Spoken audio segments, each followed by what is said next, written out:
I think I'm back in the room. How's that for sound? You got me there, yeah? You're actually much better than you were before. Yeah. Oh, wicked. Okay. How you doing, mate? Let's start again. Great to see you anyway. We're doing okay. That's Yeah, great to see you as well. Not doing okay. Doing okay. some Yeah. some new merch. New merch by the looks of it over here. What's this? You got the Paloma, is this your own NYC brand? Oh yeah. Yeah. I figured I'd wear this since it was so topical. But we had been sponsored by Puma for a number of years, and then the past 2 years we were sponsored by, I think you call it Umbro. We say Umbro out here. I don't know how y'all say it out in the UK. I But say we Umbro, but I could that could be wanna be oh, you say American in Umbro. me, Okay. maybe. Yeah, yeah. Maybe it's the Americans that say Umbro. I don't know. But yeah, so we were with them for a few years, and it was a really good sponsorship. I mean, basically, we were getting the jerseys at a really good price, and if we basically we accepted them, I suppose, as the official provider of our jerseys. They give us all of our other kind of equipment for free, all the balls. They sent a bunch of shin guards, shoes, swag, products, if you will, equipping the referees with Umbros things as well. It was a great partnership. It's a good brand. It brought a lot of memories back for us as kids. We played in those checkerboard shorts, which were sort of iconic in the U.S. back in the 80s and 90s. So, um, but we saw an opportunity to produce our own jerseys. We had a couple of connections in the manufacturing world through soccer, and so we were able to get a really quick. We were quick, let's say, education on how to manufacture our own product, because that's sort of the intimidation factor there is, gosh, I don't know, I don't want to deal with factories, blah blah blah. So long story short, he's actually through a really good, well, I can't say he's a really good friend of mine. He's a friend of mine. The only reason we're not really good friends, we haven't seen each other in about 20 years, but we were close when we were in college. Both two of us are Egyptian, but then he went to a different school, and I didn't see him for a long time. We reconnected, and he's been in the soccer space for a long time. He connected me to a fella out in Egypt. We're both Egyptian. I heard Egypt was producing the ball for the next FIFA World Cup, and I said, "Oh, can you connect me with this fella?" He said, "I want to connect you with someone else." So he connected me with this wonderful team. They develop a sportswear brand out of the Middle East called Tempo, and Tempo is on a few of the teams in the Saudi Premier League, as an example, or Saudi League, I don't know if it's Premier League. And I believe their ball is used in the Saudi League as well. So connected with him, and he says, "Look, if you do your jerseys with me, we'll get you these balls, as part of it." So we developed our own brand called Paloma, which is just a play on our own obsession with pigeons. It's been over a year in the making. I was living in Portugal at the time when we started the process of developing Paloma as a brand, and that was I think the summer of 22. So right after you and I connected, I had just cut my hair. I cut my hair that February. But yeah, this is kind of the boring bits. But for anyone out there that might be interested in starting their own thing, connected with this fella. We were going to do our jerseys through a different manufacturer, and he said, "If you do your jerseys through me, I'll get you these balls, basically for nothing." And so you can see the ball right up here, kind of.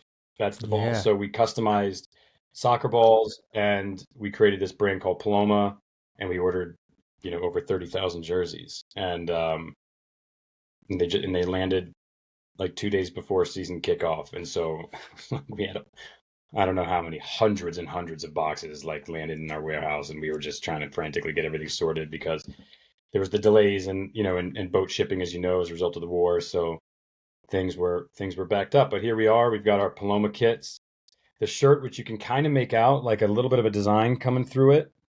Yeah, yeah. What's that? Like a I'll lift sublimation, is this that up so called? you can see the bottom, which is a city. It's a Oh, sublimated yeah. print of the city skyline and then these pigeons, and it's done by a pretty highly regarded Brooklyn artist named Duke Riley.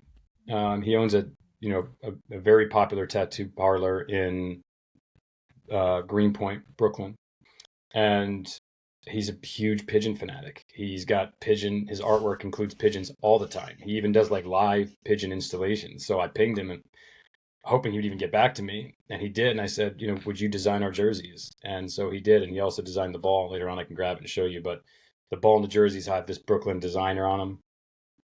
And we did a launch party on Friday last week for the jerseys. We did a fashion show, had everyone come out in all the different colors, and it was just it was a good time. This is a big milestone for us to now start manufacturing our own jerseys through this new brand we created called Paloma. We were able to get their costs down significantly. And when you think about ordering 30,000 jerseys, if you save even $1, you're saving a lot of money. So by cutting out that process, even though we were getting a deal with Umbro and before that Puma, we were able to bring the cost down quite a bit. And, for a high touch service business like footy, I mean, you got to squeeze your margins. So that's what allows us to really go and hire more people and continue to grow. So anyway, that's the long story of how we got to Paloma. If at any point you can cut that into something useful, great. But figured I would share that narrative with you. Yeah, no, I appreciate it. It's really interesting. It's I mean, the last time we spoke, you were going through another period of growth coming out of the pandemic in terms of signups. Yeah. But this is this is growth in a different form entirely. This is Yeah, exactly. closing the circle on the brand in many ways. Right? Yeah, very much so. I think, it's interesting. This is such an interesting business. It's actually the most complex business I've ever been a part of. And for anyone listening, I did work in a corporate job right out of college for 4 years, but around 2006, I started my first company, and I've run a few companies. Nothing as complex as a recreational soccer league. Really, genuinely, there's just so many points of failure that you have to account for. And for example, does the ref show up? Does the ref show up late? Did the ref forget the balls? Did they forget the cones? Are the goals broken when you show up? Did someone steal the nets overnight? Is the gate locked? Did the parks double book the field? There's like just so many points of failure. And we have, somewhere between 35 and 40 games happening every single day. So lots of points of failure. And so just creating departments within the business, that the field operations department, referee operations department, league operations department, creating all these separate departments that can help make sure that everything goes smooth and the player experience is flawless is difficult. And managing that through a lot of growth was very difficult. So when I had spoken to you last time, we had come out of COVID and saw like a pretty aggressive growth trajectory. And at the time, I was pretty much the only person working full time. I had my two business partners. One was not really involved. He's got a very iconic hardware store. His family's been running in Brooklyn for 70 years. That's take up all his time. My other founder was working at a record label, managing a very popular band. And so I was sort of doing it myself. It's fine, not a big deal. Have a little bit of help here and there. But then when the growth happened, it was really overwhelming. I mean, I had to go to a heart doctor because I literally thought I was dying. I was working nonstop, no sleep. Heart was doing all sorts of weird things. Trying to triage the customer success channels, trying to get enough reps to actually field, trying to get permits to field all the demand. And because for me, it's like, I'm not going to complain too much about it, but I saw this as a big opportunity. Don't fuck this up. There's a lot of demand right now for what you're offering. If I just tell everybody, sorry, I can't handle it, then you're missing out on this opportunity, right? I mean, there's that famous Churchill quote you all probably heard. It's overused, I'm sure, but there's nothing like something about there's no better time to take advantage of something than during it. Don't let a good crisis go to waste. I'm sorry for anybody that was waiting for me to say it. It took me a while to catch up, but I did it. Yeah, absolutely. Don't let a good crisis go to waste. And so, I was like, I got to figure out how to, sink or swim moment, really. And since, flash forward now, the team, there's 12 full-time people and 60 or 70 contractors. The thing just exploded and just hired like crazy to try to keep it up. And then just kind of now in this moment, meaning like even this week, I feel like we're just really starting to get a grip of what it means to run a business at this scale. And now the focus is how do we take it out of New York? How do we grow in different markets and such? But yeah, it grew a ton. I mean, I think when I had so we had hit this record number of teams in the spring of 2020, right when things were kind of hitting the fan with COVID. And so we thought it would take a couple of years to really come back. But in the spring of 2021, we like exceeded that number, and that was what was wild. I was like, holy cow, we've already beaten our record. The first kind of season out of COVID, you could even, and the vaccines hadn't come out yet and all that crap, but so people were still afraid, if you will. But that was a signal. It's like if people are playing right now amidst this quote pandemic, and there's still distancing and all this crap going on, and we already beat our previous record, then something's up.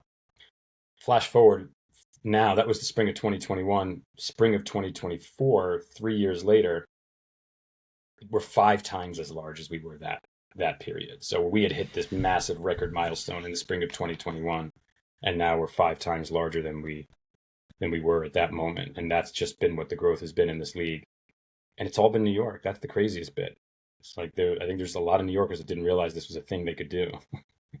Wow, yeah, and you're at the forefront of it. It's crazy to think back, like wind it back X amount of years when it was just you guys chatting and looking for a bit more of a structured permanent team to play for during the week. Exactly a bit more of a, yeah. Yeah, you remember that. And now here you are. That's what came out of it. Yeah, we were a so there's terminology they use in the US. I don't think it's used as widely elsewhere. It's called free agency. Maybe they use it. But in the rec leagues, if you sign on as a free agent, you're basically registering as an individual and hoping that the league will put you on a team with a bunch of other people. A lot of leagues don't do free agency because it's a headache. You got to especially us, where our entire league is mixed. So it's men, women, it's co-ed, it's mixed gender, whatever you want to call it. And so we have to make sure there's a minimum number of female players on the team as well. So we have to assemble all these teams and then introduce them to each other and then assign a captain and then make sure that they communicate with each other. It's a lot of work. So a lot of leagues are like not doing it. You want to play, you sign up as a full team. Well, we met on a free agent team years ago before we started footy, and we were playing soccer in the city under a league called Urban Soccer. And they're still going. That's like the first ever league in New York, run by just a really great dude named Jamie. And we were playing in his league. We met on a free agent team. We became great friends, and it was out of that free agent team. We said, hey, should we run a league that's a little bit more in our vision, real jerseys, take team photos that are fun, track stats, that sort of thing. And they're like, yeah, let's do it. And then the benefit for us is, we'll get to play for free. And that was 2011, and we got our first permit in Williamsburg, Brooklyn, and it was a shit show. It was 7v7. We played on regulation goals. The score lines were out of control. We really didn't know what we were doing. Flash forward, from that moment, and now NYC Footy is the largest amateur soccer league in the entire country. It operates just out of New York. It's crazy. Wow, man. Do you sit and reflect on that particular stat? I don't. I'll say this. I talk about it too much, and I don't reflect on it nearly enough. I think I'm always in, I'm always in like supersonic mode with, oh my God, soccer's growing at such a pace in this country right now. And Joe, when you come here, you'll just feel it. It's like, the day Messi landed in Miami, we had so many calls from partners trying to partner with us. They're like, uh-oh, Messi's here. We got to associate ourselves with soccer somehow. And the World Cup's coming in 2 years. That's a massive milestone for us. We have to be ready for that moment. The final is going to be in New York, right? We're the biggest, like when you think of soccer in New York, of course you think of the big brands, NYCFC and Red Bull, but the big, MLS brands, but you really can't penetrate soccer in New York without coming through footy in some respect. So if the final's here, we know that's a big opportunity for us. So that's a long way of saying is like I don't reflect because I almost feel like there's no time to. It's like, how do I take this great, interesting thing we started for fun and now we're the biggest league in the country? How do I use that to my advantage to grow the league, to get more partners in? So I talk about it a lot for those purposes. Hey, we're the biggest amateur league in the country. We've got all these players in New York. You should be a brand. You should be partnering with us. You should be doing things with us. But I hope before I die, which could be any day now at the rate we're working at, we'll see, that I do have time to seriously reflect at what this means and what it's become. For us individually, it's a great professional privilege, but how many lives has it actually impacted? I got a message in my inbox on Monday of this week from a woman who met a gentleman in our league and their last name is Simpson, and they moved to Massachusetts together, and now they're getting married. And so she said, "Can you mail us two blue jerseys because that's the team we played on when we met, and print the Simpsons on it, and we're going to basically wear it during the wedding." So we're in the process of like shipping that to them, and I think that when you hear one isolated narrative like that, then all the other shit doesn't really it doesn't matter as much. It's that one story that's like, I'm glad I have this job. I'm glad this is my job. I'm glad this thing I did impacted people. And one thing I think about a lot, and I think the line of business you're in is similar, is the line of business we're in, there's not much negative that we're bringing. There's a lot of businesses where it's kind of net positive. You could argue like Instagram. It's got a ton of negative shit. Maybe it's net positive. Maybe it's not. Maybe it's net negative. You have manufacturing. It's kind of net positive, right? Because there's some awful impact to that manufacturing process. Save the fact that now we make our own jerseys, and that process, I'm sure, has negative components of it and a few other things. It's mostly all positive. You're just creating a place for people to play soccer and meet each other. There's not a lot of people that have a negative experience there as a result of being able to benefit from the positive side of it. Like there's not much of I gotta accept this negative to gain this positive. I love being in that space a bit. My previous instance wasn't really like that. I was in the HR world where we were trying to like convince people to work at these companies, which were for the most part just full hot air. And it just felt like there's a lot of negative to that trade-off to give somebody a positive offering. Here it just feels all positive, right? It's great feeling of being. And the impact that you mentioned there, it does go beyond the teams that are participating each week. I know the example of the Simpsons is specific to the league and the impact that you have on the players during those games, but it's what the players gain from that hour or whatever it is each week and then take out into their personal lives and their work lives and whatever the feel good factor that they're getting from it, the self-confidence, the self-fulfillment, whatever it is, and they're paying that into other aspects of their life, and people are benefiting from an improved version of each individual that's participating, so you can't really ever measure the impact that the game is having. Not at all. I love that you shared that insight, because that is true. We are, extremely sentient. One input leads to a different output, right? Yeah, you go to the field and it's something you really look forward to, and you get this sort of physical wellness release and this mental wellness, benefit. You're with your friends, stress is being released, you go to the pub afterwards. How does that input lead? You're right. Like the output that comes from that is a happier person, a more empathetic person, a more giving person. Yeah. The others, the local bars and restaurants that see all these players pour in and, develop this great relationship with that particular location or business. That's all that stuff is special. But it isn't all good. There's like this internal conflict in the city too. There's actually, believe it or not, there's a negative perception about adult leagues in New York at the political level. And so we're actually now in the process of working with some consultants to help change that narrative. I think there's this weird dynamic of like adult versus youth. No one created it. Politicians created that. There's not a single adult league that's like, let's take from youth or human being. But politicians created this narrative that anytime an adult league is on a field, it's the time a youth could be on that field. And so adults are taken from youth. And that is just, without context, people are like, yeah, that makes sense. Out with these older people. The headline is easy to grab attention, right? Yeah. Very easy to grab that attention. But when you actually contextualize and you really dig in, that is not at all the case. It is not. And then the more you facilitate this sort of sense of community that gets created because adults coming together and doing things, that obviously trickles down to youth and what adults can do at that level. So that's one of our biggest challenges, is trying to work with the city to help them understand that they're not seeing that lens properly. I think when politicians get involved and I guess offer sound bites like that, it's worth zooming out and looking at what else they're trying to distract you from, right? Dude. Make a fuss out of something that isn't a problem over here, Hmm. because over here we've got something we don't want you to know about, or we want to, slip under the radar in column 4 of page 12, That's right. or whatever. It's pretty transparent, but it I leaves wonder if you with that's the a mess same, to clear up. and that's probably the same in the UK. I mean, Oh yeah, I think Morgan Freeman's got some great quote of saying, like, one of the biggest mistakes you can make is think that other people think like you. And that's a mistake we all make. It's like, well, surely they wouldn't do that, or surely they wouldn't see that.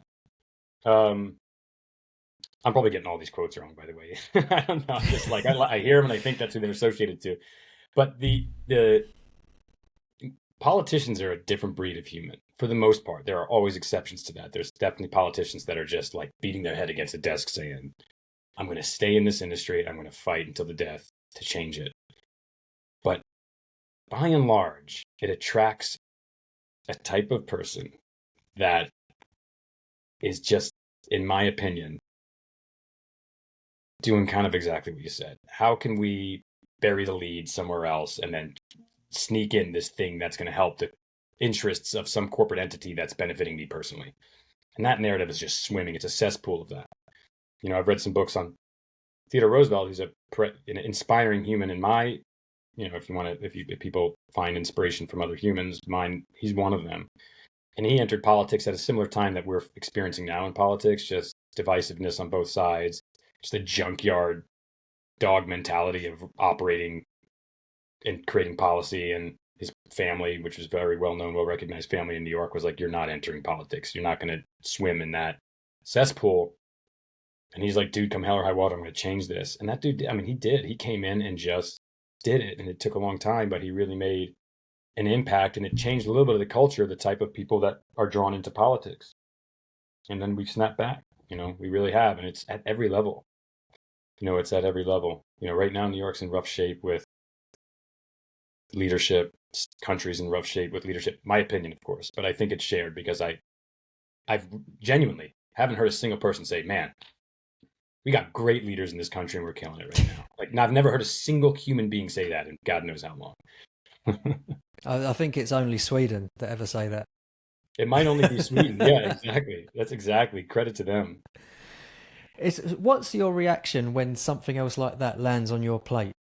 As if you haven't got enough on it already, especially as you've gone through this unparalleled growth in even the 18 months since we last spoke. It's like, okay, it's another thing. And you mentioned earlier on the stress impact that has on you. Like, does there come a point where you're like, maybe I'm getting the gist that maybe you don't pick your battles, you take them all on. You're determined to take them all on. Huh. I do. I think. Thank you. Yeah, I think we take on most of the battles. Yeah, we sort of, when they hit us, I think we give up. Here's the thing. Yes, we take on all the battles, but we do try to place our strength in certain battles at that moment. Because you sort of have no choice but to pick loads of different battles. We have to get more women in the league. That's a battle that we're trying to work with right now. We need to make sure that minimize forfeits, because the one thing about recreational leagues is people are paying for it. It's not the other way around. So if there's a forfeit, they actually lose real value in the product. I'm there to play. That's another challenge. And then you've got competitive threats, right? You've got other leagues that are in, and getting a permit is so hard. There's so much competition to land a permit.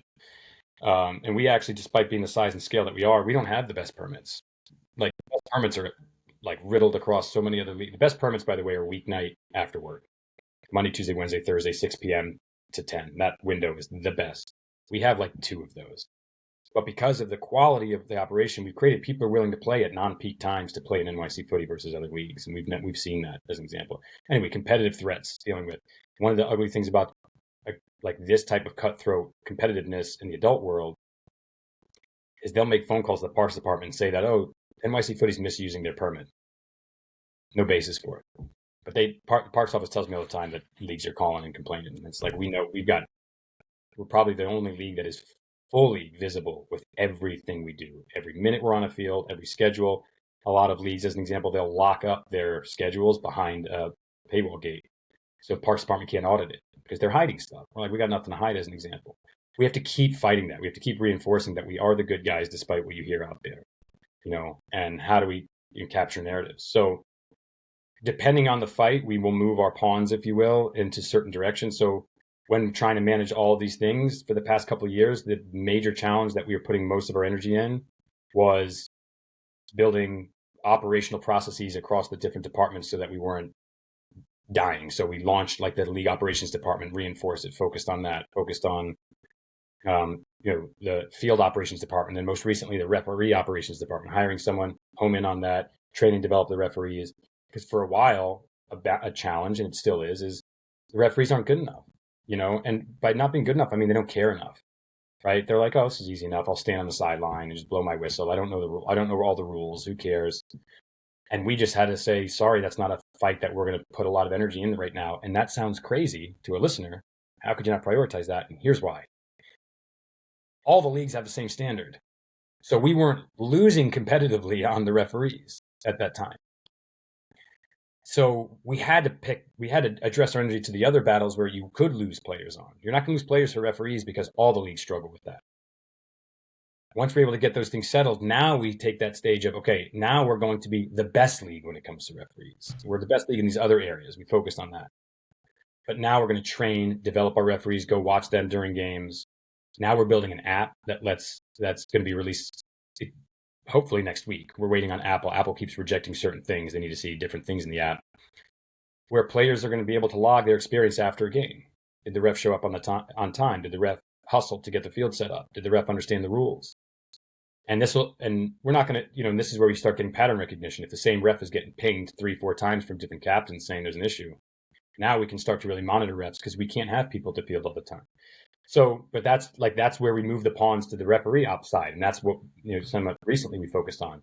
Now, what I'm working on, as I've been able to get out of the weeds a bit, is the image side of things. How do we help change the image, not just for footy, by the way, the image for all adult leagues? Even though we're hyper competitive with them, I want all adult leagues to share in that narrative that we are offering not just a service, a critical service to the people of this city, which is a physical and mental outlet, a way to socialize with people in a world that's socializing less, a way to be physically active outdoors when that's becoming more and more challenging, as an example, and but COVID has sort of killed a lot of that, and a way to create organized, safe, and structured play. Because if you just pickup doesn't do that for people, because you might show up at a field to play pickup and no one's there to play, or you might show up and the game is full and you wait forever. Or you show up, you get a game and there's a fist fight. So how do you have structured, organized, safe play for adults, as an example? And so we've hired a group that's going to help us with that. They've worked with local politicians in the city, for years. They've got a great reputation, and they're going to help us tell our story to loads of different council members that just have never even heard it, because there's never been an organized adult initiative to share their narrative. Now there's going to be one, and we're hiring this company to help give us airtime to share with them. So that, again, every question you have, I apologize for the listeners. I always have such a painfully long-winded answer, but just to contextualize it, maybe anyone that's thinking about starting a soccer league, this will be helpful because you're going to get it all. But that for me, that's really important now, is we need to go to these council members and say, hey, anytime someone comes to you and says, hey, a dad and his child want to play on that field and there's an adult group playing on it, and then you go and you call the Parks Department and say, you need to give time for this dad and his kid, you need to now understand the consequences of that trade-off, because now you're displacing 400 players that have a family, that have kids, that are active in their community, that now don't have the outlet that they could have had because we're making this uninformed trade-off. And so that's going to be a really important battle that we're now moving our pawns toward. Me personally, it's like we're moving our pawns in that direction. We're going to fight. We're going to still be fighting on all fronts, but we're focusing the larger part of our effort there. First of all, I appreciate the in-depth answers. Good, because that's why people are listening. The less I'm speaking, the more interested they are. So not here. No, if it was in the US, all they want to hear is that accent of yours, I promise. Maybe I should have moved to another country, because nobody likes this accent here. Instantly identifiable as working class East London borders. It's so No one's charming too, interested. honestly. It's beautifully No, charming. no one's interested in it, but I'll take that. Um, you mentioned, well, there's a few things I'd like to pick up on, but I'll start with the most recent there, the community factor you just mentioned. Mhm. And so what Footy is doing, what you guys are doing, is offering uh, service, acts of service, and I appreciate it as a business. So there's payback for that, but ultimately it's something that you've started through love that has evolved.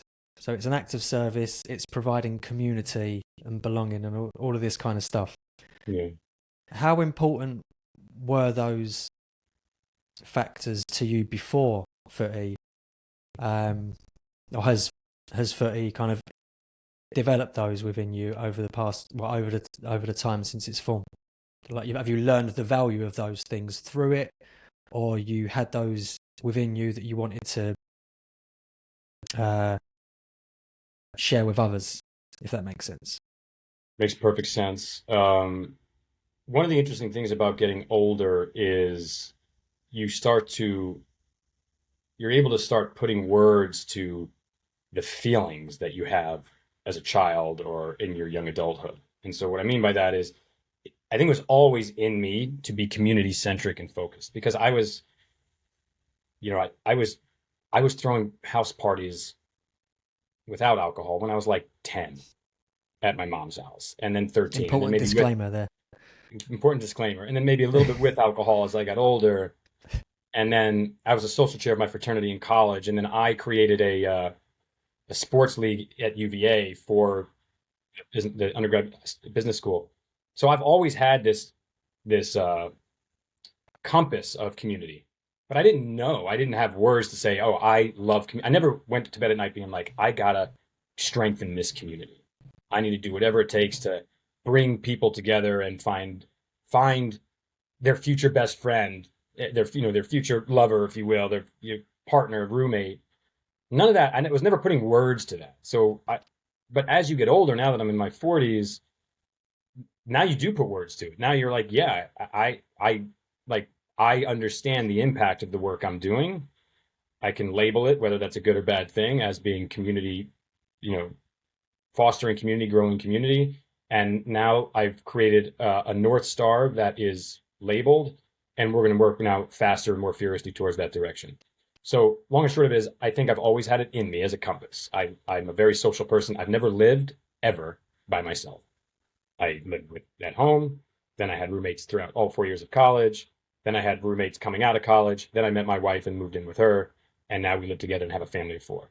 I've never lived by myself. So being in and around people is just, I'm so ingrained in me as an individual. And every individual has certain things ingrained in them. And I think that compass pushed me in this direction without me thinking, because, you go to college now and you ask people, what do you want to do? And they're like, I want to work on, I really want to work on, the environment, or I want to stop global warming. They're already labeling things, but is your compass telling you that? Or is that just what's trending right now and you feel like an obligation to give yourself to that? To me, it was like the compass was driving everything. And I didn't even know it was just taking me in all these directions. And we do these tournaments. I love doing tournaments. We do the biggest tournament in New York every year called the Governor's Cup. We do this upstate tournament in New York where 500 people from the city come up 3 hours up state, and they rent houses, and we do a 1 day tournament on real grass up in the mountains of the Catskills. We're doing a street tournament at this mega mall called the American Dream Mall in New Jersey, which sits right next to the MetLife Stadium where the World Cup final is going to be in July. And the tournaments are another just really great high impact point of just everyone coming together and having like a special moment. So, yeah, I think now I do know community is really important.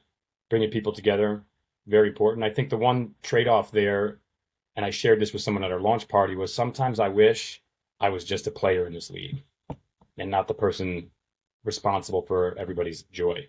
Because that is the big trade-off sometimes, I think, of entrepreneurs. You hear this all the time when you listen to some of these entrepreneurial podcasts, like How I Built This. You hear that in the voice of these entrepreneurs. It's like the trade-off is rough sometimes because you can't participate You create this thing because you know the joy it can bring to people, but you can't experience that joy the way you have it. You've created it. You can't experience the joy the way it was intended to be experienced because you're the one responsible for making sure things go well. And so there are so many times where I'm like, I wish I was just a player in the league that I could. Yeah, you're the glue essentially, and you always have been the glue. Effectively. Um, you are Yeah. also like the community equivalent of a photographer who's sacrificing the present moment to live life through a lens, essentially. Well said. I This mean, is you what, yeah, you really put these into words in such a powerful way. That's a really powerful way of looking at it. Yeah, you're sacrificing your present state to give other people an opportunity to experience the joy of that present state that you're creating. Yeah, that's you know, it's how do true. you keep yourself, how do you plug back in? I mean, you mentioned you've always been around people and now you're obviously in a family of four. How how do you recharge? You've got to be switched on non-stop with footy, then you go home and you're a husband and a father.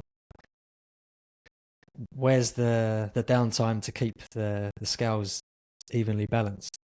Or is It's that why not you ended up in a balanced. position where your heart is kind of Yeah, exactly. flickering? It's yeah. I mean, it is admittedly imbalanced right now, and has been for a bit. I've gotten my weekends back mostly, which has been very helpful. We've done a pretty good job of catching up so that the weekends are back and doing things with the fam. We have a relatively young one. We've got a 15-month-old as well as our 9-year-old, and she's sometimes you get that recharged through through your Okay. children, through your family. Even though it might be work. Um, you also, I do also feel a recharge while working sometimes. Like when we do creative brainstorming and stuff, I actually get a little bit of a re injection or an injection of energy when we start talking about, yeah, like new creative ideas and such. So I get it there, but I think the general, like, for instance, we have we own a farm upstate New York. And when we go up there, then I feel the recharge. Like then I'm actually in an environment that allows me to absorb nature. There's a stream that runs through it. So I always love just kind of sitting and staring at that, taking a walk outside in the yard and by the barn and everything. And that to me, there's no active animals in it, but just the experience. That is a recharge moment for sure.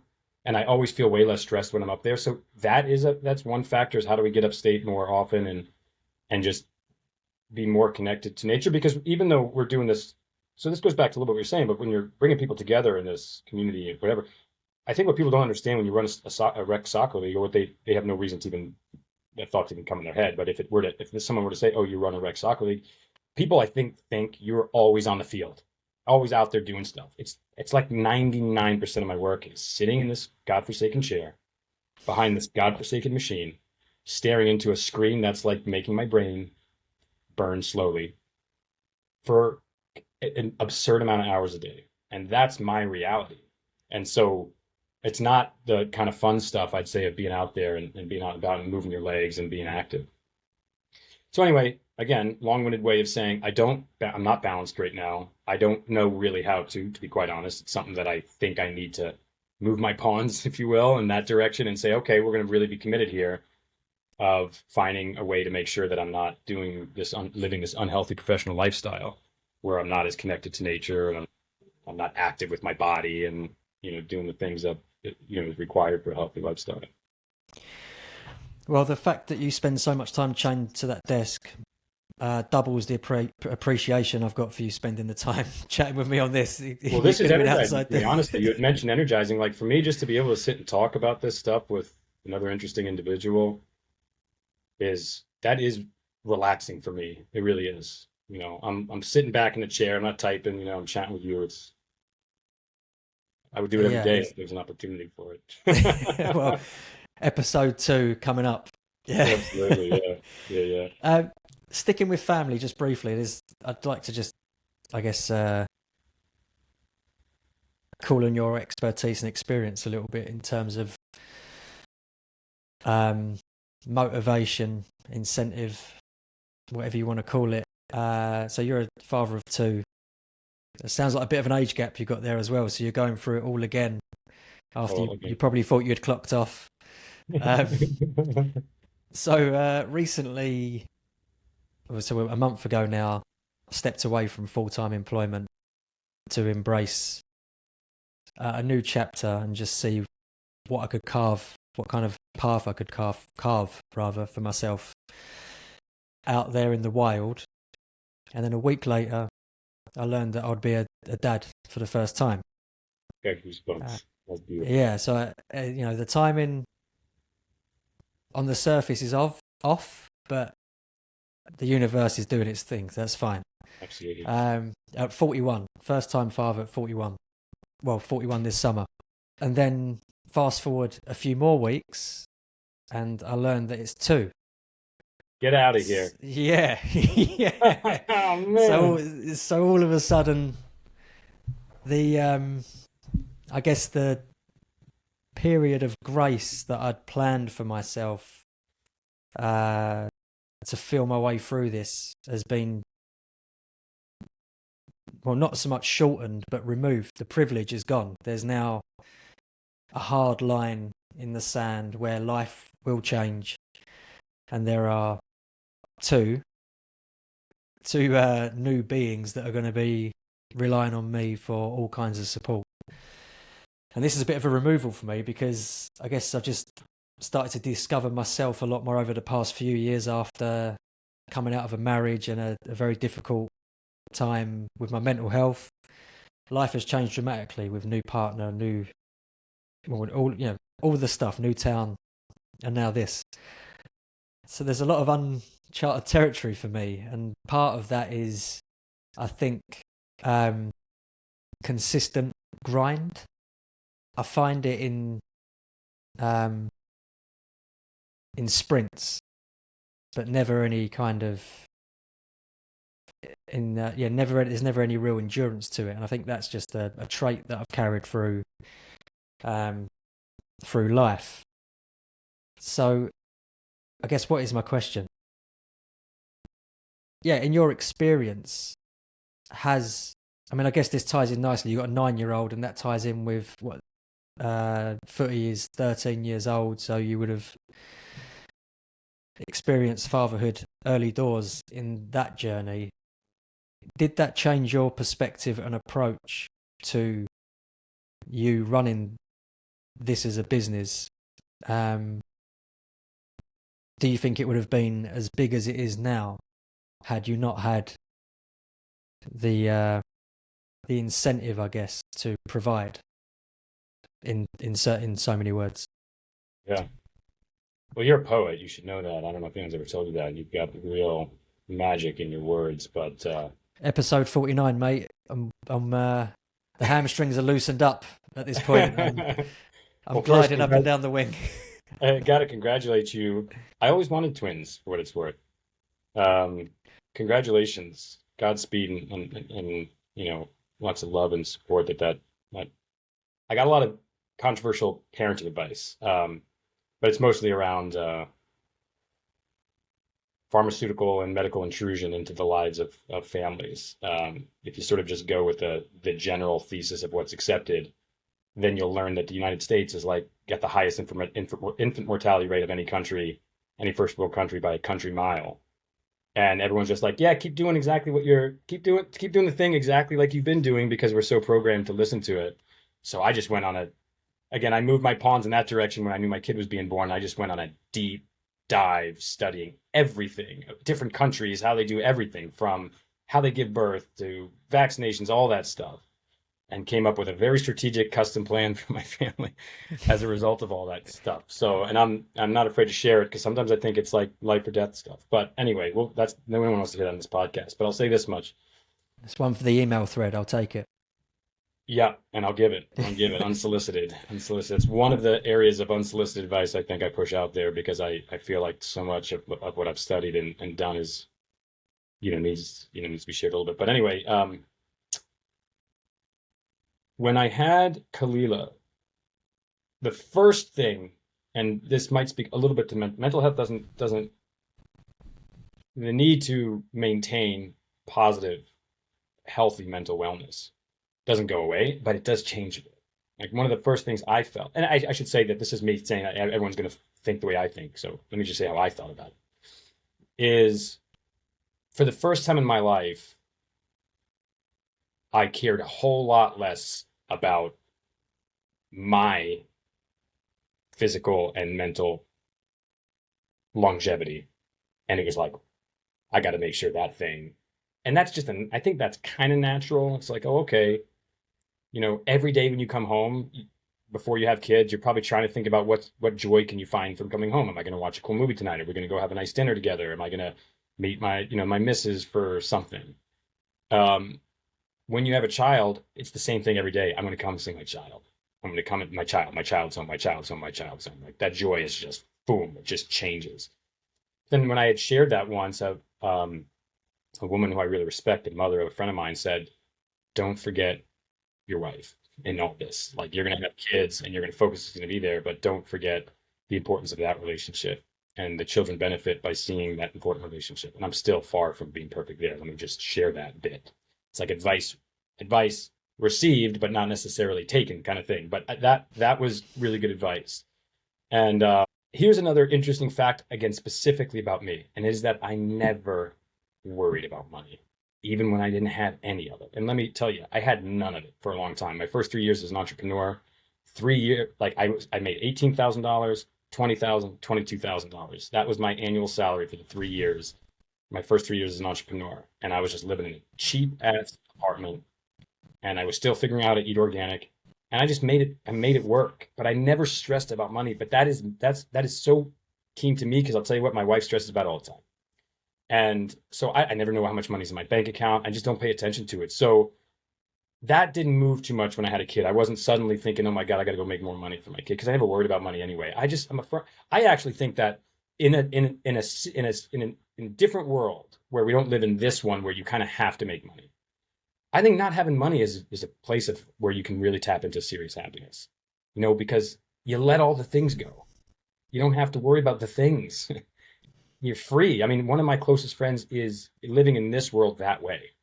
He lives out of his van. He is totally free. He showers. He has his gym membership. It's where he showers. That's where he gets his physical activity. He just came off of this like Appalachian Trail hike that he does all these hikes. He's in his later 40s. And he says, everyone says the same thing to him. I envy your freedom. I envy your freedom. So there is that. And I think I always know that if I did lose everything, the worst case is that I'm free. If I lose it all, I'm free. And I think that kind of is always sitting in the back of my head. And why I don't worry so much, and maybe why I'm also a little bit of a risk taker. I will say this, though. The second I started making money, which wasn't that long ago, honestly, it's basically when I sold my tech company in 2021. That was like the very first time where I was like, I'm actually catching up to my friends that I graduated with that has been 20 years in like a professional job. That's when I started stressing about money a little bit more. And then the second kid came, and then I started thinking, oh, okay, now we need to save for a house. And that's what's so weird about all this. It's like, it's only really when the money came a little bit more, and I'm by no means swimming in it, but when I finally was like relieved of, that sort of liminal space of like, I'm not struggling, but I'm not saving anything, which a lot of people live in. It's like, it's just, I'm one in, out, but I'm fine. I'm eating well and blah, blah, blah. I still take vacation every so often. Now that I am saving, let's just say that, now I think more about the saving part. Now I'm thinking more about, oh, if I do die, I got to leave something for the kids. I really wish that thought never entered my brain, although there's people listening that are like, no, that's the responsible way to think. But there's just so much freedom in that place my brain used to be that I wish my daughters would have, is that freedom of like, not going to worry about it. Things are going to be okay. I hustle enough, and I'll figure out how things work. But when the second one came, yeah, I think that's when I started thinking, okay, I got to leave something for these kids. I got to be maybe a little bit less risky. I got to save more money. I got to make more money so I can save more. And then if I do go, plus the sacrifice that my wife has made, she basically gave up a career, an outstanding graphic designer. She's packaging designer. Now she's taken this opportunity to go into a new career with Ayurvedic medicine. So she's building that out slowly. But, if I were to kick the bucket tomorrow, that's a problem. That's a problem because, one person gave up the career and the earnings to, help raise the children, and and that could put your family in a big pickle. So that goes through my mind. I got life insurance for the first time a few years ago. Yeah. So look, those things go through your mind. I guess I'm not giving any advice. I'm just sort of telling you what I did, but I think, you're about to have twins. You have said, I'm going to move away from something that maybe wasn't bringing you loads of joy. Because the other great thing about a career is that you can find a career that brings you so much joy that you would never even think of, even if it's not making a lot of money. And that's what footy ended up being for me. It was like, it took 3 years to make our first anything. We didn't care.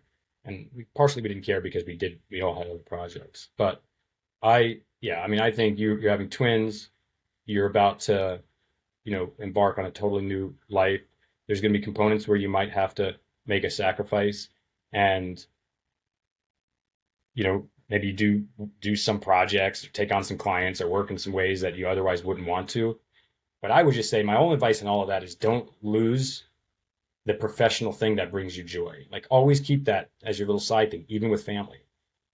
And I see that with everybody, is when people dedicate their whole life to one job that they're not really passionate about, or doesn't really bring them that energy, and then the other half is dedicated to family life, which is great. You want to have that, but you stare at them and you see something's missing. All of them, universally, there's something missing there.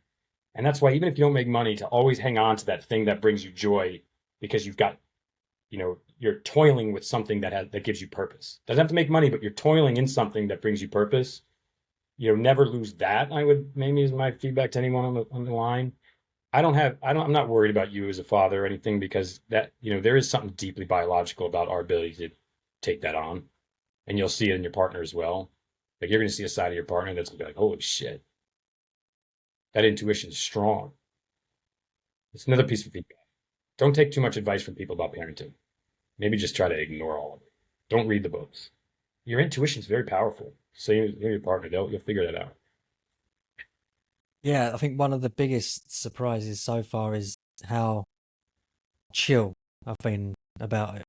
It's great. I love that. I guess that's just something in us that's kicking in that hasn't needed to be accessed before, right? I wouldn't even question it, man. You're probably not. Yeah. I wouldn't question any of the feelings you're having, any of the feelings your partner's having, even if they come into like conflict. In other words, she's like, "Why are you so chill? We're about to have a family. You need to not be chill." Your job in that moment is to help her understand, or whoever. Like, I'm assuming it's her. I shouldn't just throw that out there, but helping her understand that, like, that's fine. This is how I feel naturally, and I'll support how you feel naturally. And that's like, I made the mistake with the first one of trying to read the books and get the advice. The best advice you can get is like, what happens if your kid's choking? Get that advice. Get that stuff. But the raising, like, people telling you, let your baby, sleep and cry for 16 hours a day. If you don't feel like that feels good, don't do it. That's just terrible advice that someone gave you that doesn't fit the way you want to raise your children. That's one example. That's a controversial one here in the US. But I think if you're feeling chill, that's awesome. And just don't even question. Just ride that. That was really, really helpful and reassuring answer that feels like a very organic place to wrap it up. But I guess just one more thing. I'm just curious. Just to pull out one more bit from my initial question. Are those two children what is driving what is revving your engine with footy? Or is that something that's just in you anyway? I know you're an entrepreneur, and you've alluded to the years of treading water somewhat in the early days of that. Were there days where you thought, oh, you know what, I need to step into a bit more security. I'm starting a family, and I need to step away from this and find the 9 to 5. Even in the early days of NYC Footy, or were you? Are we like, no, I can't step away from it. This is who I am. Is Yeah, that nice work situation. ethic ingrained basically, or is that Yeah. learned? And if it's the former, do you think it can be learned? Yeah, I think it's a great question. For me, I do think it's ingrained, but it's not really fair to say that because I think once I started on my entrepreneurial journey, I was never going to leave it, no matter what. I knew that that's where I needed to be. I didn't do well in corporate settings. I was always rough on feathers, just things weren't done my way. But it's my personality, a bit of a control freak. I can be obtuse, and it just didn't fit for me. And so I was always going to be the person that I think once I tasted entrepreneurship, which I had not had previously, I knew I was going to sink or swim in that world. And my children would be just fine if we all packed into a really small apartment. We would do it. If I had to move back to Tennessee, where I grew up as a kid, where you can buy like a really nice house for $150,000 and mortgage it and pay, $800 a month, I would do that if I had to. Be like, hey, we're sorry, we're not living in New York City anymore. We're gonna live here and do the thing. But I think if a human being loses creative purpose, God, it's like I don't even I don't even mourn over that one soul. I mourn over the earth losing so much purpose in the creative energy people could be giving towards something that they really love, but isn't because they feel like they have to sacrifice maybe a little bit more than they have to. And that's, again, this is coming maybe from a privileged state because even though I wasn't raised with money, I was never left wanting. My mom worked really hard, and I also went to a good school, and from that point on, I only saw up, if you will. But I know that's not the case for everybody. I'll say that when I had the kids, it definitely hones your focus. So when people say, "How are you going to be able to do the things with kids?" You figure out how to do even more with kids. I think that's something really interesting. Like I got busier when I had kids. I I was able to do more because you don't even realize you cut a ton of shit out of your life when you have kids. A lot. You're not going to late night events anymore. You're not doing all the things that might take some of your energy away. And you're able to actually hone, your focus a little bit more with children. I that is for me was a that was pretty binary.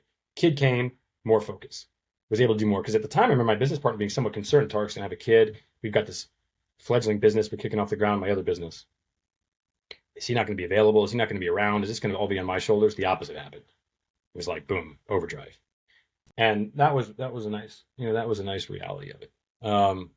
Yeah, I'd say if you've done such incredibly creative things, you've accomplished some projects that are the envy of I think a lot of people, certainly in the media world.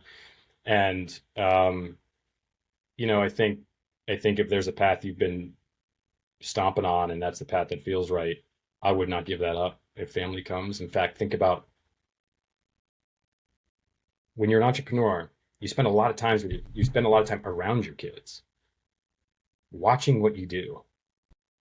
Like my daughter only knows entrepreneurship. She literally has no idea what it must be to work for somebody. Her brain doesn't even work that way because the osmosis of being around me constantly, she is got the greatest education in entrepreneurship just because all of that has just been absorbed with her somewhat subliminally over all these years.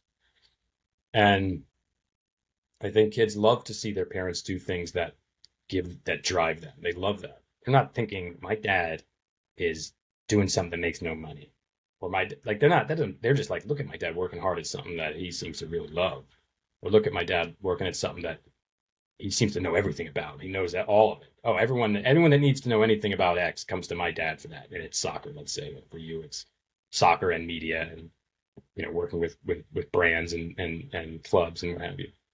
And not everybody can say that. So leaning into that and finding to me, look, it took 10 years before footy really took off. So anyone that's listening, it's like if you can hang in there. I'm having this conversation with my brother now, who's starting something in Florida with pickleball. It's like just find the thing that gets your juices flowing and then commit to 10 years of it. And don't get distracted with too many things. And if it's a side hustle for those years, that's also totally fine, by the way. But just give it that because you got to, sometimes these things just take a lot of time. There was a lot of times where even a couple, two people that were early in footy not here, one that still here standing, wanted to just kill footy. So yeah, it's a distraction, and I was like, not killing it. It's too much fun, too many people. and now it's the biggest league in the country. Imagine we killed that thing. I bet a lot of people kill things a couple of years before it was something big was about to happen. I bet that shit happens all the time.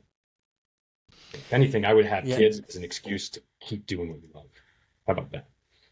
I'll take that. I'll definitely take that. Let them That see is you do just what you love. You know.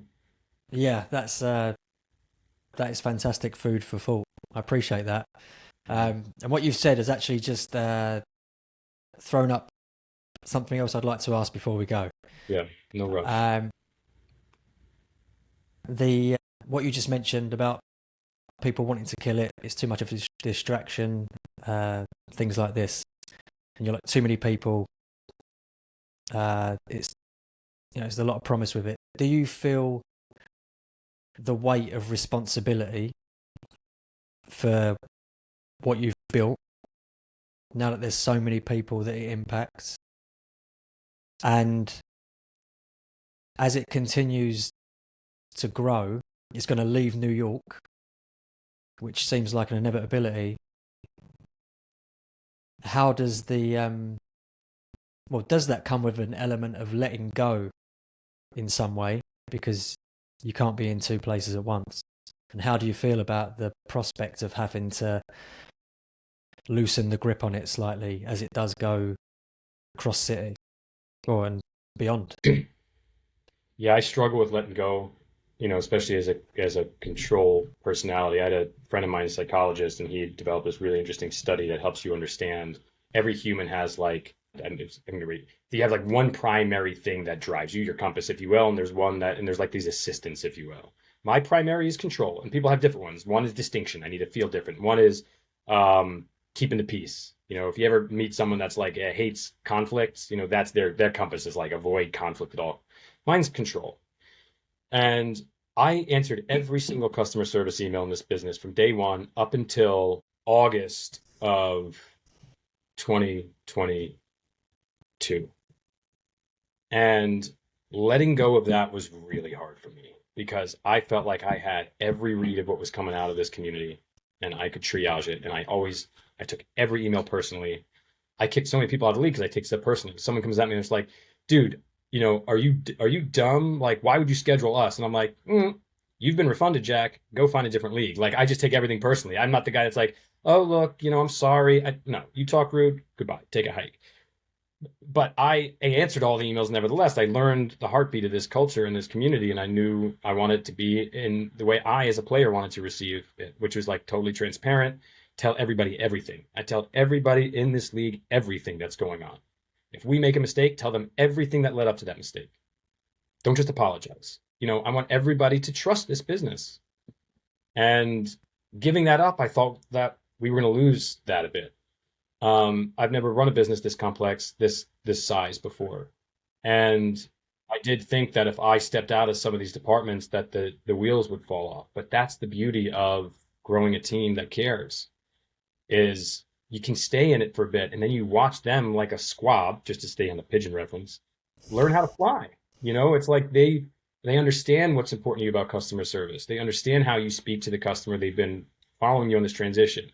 Then you pass most of it to them and you watch them have some of these interactions. It takes a little bit of time and then you say, I'm out of here. You guys have this. And the same with, I used to do every schedule. I used to oversee every single schedule. Now it's like they've got the schedules. They're organizing the schedules. They know the important thing. I used to organize every free agent team so the teams are balanced. So we don't just shove some people on one team, ship them, another team, ship them, look at their skill level, make sure it's like almost perfect so that when they take the field, it's a competitive game. It's not one's going to get run over because it's easier just to throw them all on a team and not worry about it. That's an easy thing for people to do. Any normal person would just do that, but the founders won't. So being in that process until you see them, until it becomes so easy for them that it's easier to do it that way than to do it what was previously the easier way. Then you step out of that. And so I've learned how to let go. And I remember there was a woman working for us, Grace. She's lovely. She now runs this operation called Women in Soccer in the US now. She was our GM for a bit. And I remember her seeing me struggle with it early on, the letting go part. And she was like, don't worry, you'll stop saying you can't let go. You will be able to do it. If you keep saying it, you won't let go, but you'll be able to let go. You'll see. You'll learn. I don't even stress out when things go wrong now. because it's like I know our team is now grounded in figuring out how to fix that. So I know I could move to a different city and build a new league there and leave NYC Footy pretty much in good hands right now. I feel we've gotten there. One thing that's unique though is that pretty much everyone on the team plays in the league, and that's a competitive advantage because when you are the customer, you want to make sure it's a good experience for yourself also. So you're really well grounded in, what the league should feel like as a player. I want to highlight a couple of things I didn't share earlier, but I think speaks to mental health and these sorts of challenges. And I will try not to cry because it brings me to tears like every single time. But Yeah, it'd make a great promo clip if you did. Settle into it, Tarek. Tarek. It might. I do struggle to cry. I still don't think my daughter's even ever seen it because it's like one of the things. It's like I don't know how to. I'll like tear up, but I don't really know how. That's just pent up. Like Bill Burr does this sketch, which like all that pain I just shoved it into my stomach. Yeah. I related to that. So I was like all of it. I shove it all right in here, and it doesn't come out. I zip it up, never comes out. And that is me for sure. But I got an That's going to come out in a 50-50 tackle on a Saturday afternoon. Well, that isn't at the risk because when people shove it in here, yeah, you've got. We sent it when we were doing little mini bios for the fashion show because I walked out with this kid on. It was like, is Tarek a dick or is he nice? He's both. Who knows? Because some people can trigger me. If they're so rude and entitled, I'm like, that person thinks Tarek's an asshole. Anyone that has that personality definitely thinks I'm an asshole because I let some of that pain come out. But anyone that's nice, they get this like super nice side of me. I don't know. I'm very like a chameleon with that. If you're super nice to me, gosh, I'm like overly nice to you. If you come at me, I don't care if you're an asshole, by the way. But if you are entitled and you misrepresent yourself, man, that's like tough for me. That's triggering for me. Anyway, and that's where the stomach cramming comes out, I think. But there's 1 week where we got 3 or 4 unsolicited messages from people just wanting to share what this league has done for them. And I'm only going to call up 2 of them. But one was a woman who said, hey, I just want to message you. It happened the same within like a 24-hour period. These 2 I'm going to share. 2 years ago, I was diagnosed. 2 years, COVID hits. I think she might have lost a family member. She gets diagnosed with breast cancer. She goes through chemo, getting battered and beaten in this process of trying to reduce it, become cancer-free, becomes cancer-free at a cost to her body, and said she came out just feeling totally battered and broken, and someone recommended NYC Footy. And then she sent an email saying, I just want you to know that for the very first time in the past 3 years, I don't feel like a cancer patient, and it's because this league has brought me so much joy. And we highlighted this story. We asked her, would you be okay? Because I think this can be inspiring for other people going through something that you're having, that they might find this outlet through sport. And then the next email I got was, I am doing I'm sorry, you might not get that edit because I'm doing a pretty good job of keeping the tears at bay. But part of it is because now this person's become a friend of mine. But this father emailed me and said, hey, I want to just email you and let you know that I have an autistic son. And he loves soccer, and he graduated high school, and all the programs geared towards, I think, bringing autistic children or youth together for sport. Like there was a league they played in. It's done. And so as a father, I didn't want to take soccer away from him, but there were no options. So I enrolled him in NYC Footy as a free agent, and it came with no small amount of stress.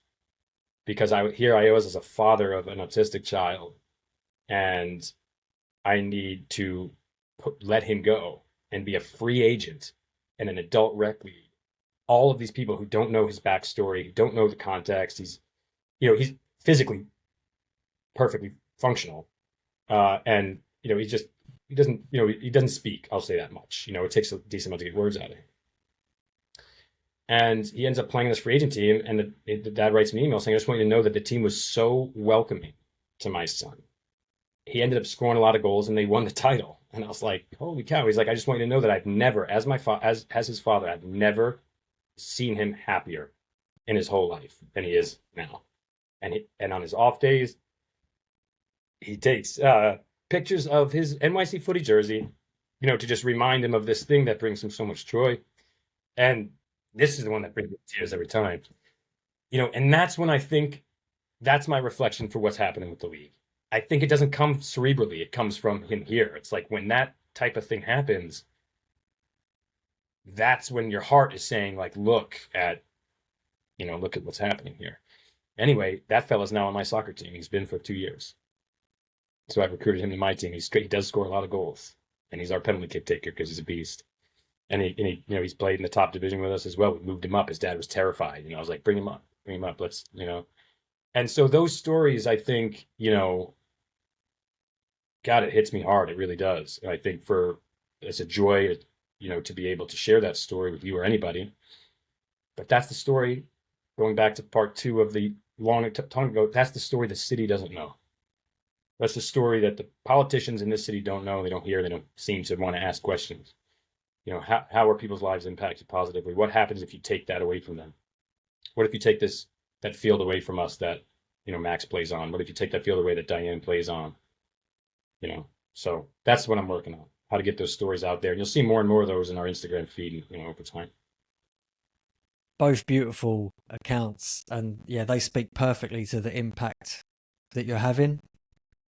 And I mean, it just must make your own chest pains that much more tolerable, knowing that you're out there providing that for people, right?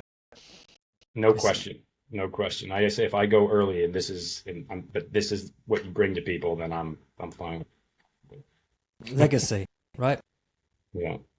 Yeah, it's a beautiful thing, mate. I remember when we spoke before for the magazine, there was a little part of me that was gutted there wasn't a podcast to share the conversation on. So I feel very, very privileged that we've been able to have another one, and it's been equally as insightful and well, even on a personal note, quite helpful for me. So yeah, thanks, mate. I really appreciate you sparing the time and sharing what you have. And it's great to see what looks like unstoppable journey of footy.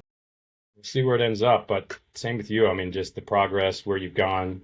I hope you take time to reflect on these sort of milestone moments that you've had in your career, and then what you've spun out of that. Another one, and now you're building out the podcast, and you show up, and you're committed, and I think that's important. And I guess I'll maybe end on this for any listeners. I have a nephew who's trying to make it in music, and he gets disheartened easily. He goes to a show to perform, and no one's there, so then he doesn't go back. And it's like, you got to show up even when nobody's there. And my wife even had, like, she was doing an Ayurvedic thing. This group invited her in, and she's like, no one registered. You got to show up, even if no one's there. You got to show up. Think about all the comedians out there. They all showed up when no one was there. They all showed up when no one was there to laugh. They all showed up when people weren't laughing, let alone when no one was even there to laugh. They showed up because you just keep showing up. You show up. And if you can, like, really embrace that, it's like, I'm going to show up even if no one's there. I'm going to feel even better about myself. I went and I performed, and not a single person was there. And I felt fine because I know that is one really important step on the path towards doing what you love. So I'll leave anyone that's thinking about that, that I think is very important to just tattoo it in your brain. Just show up, even if no one's there. Yeah, it's the perfect way to wrap this in a bow, mate. I really appreciate that. And I'll let you crack on with your day over there. I'm sure you've got plenty more to be getting on now. I enjoy this a lot. You've given me some good energy to carry on. You too, mate. Yeah, right back at you. Awesome. Speak to you soon. Take care, mate. Ciao, ciao. Bye-bye.